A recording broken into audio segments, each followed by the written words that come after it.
Il comparto sicurezza è sempre più abbandonato a se stesso.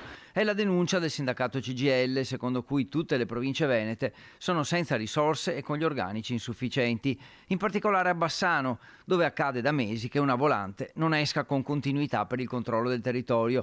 Tutte le risorse, infatti, 33 dipendenti, compreso il personale tecnico e civile, vengono dirottate come priorità al rilascio dei passaporti.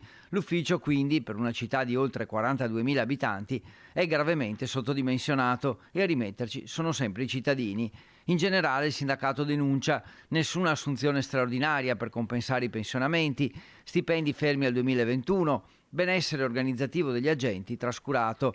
L'unica concessione, che i sindacati definiscono elemosina, sono 24 euro lordi al giorno per il solo mese di luglio e per il solo 2023, che corrisponde a meno di mezzo caffè al giorno.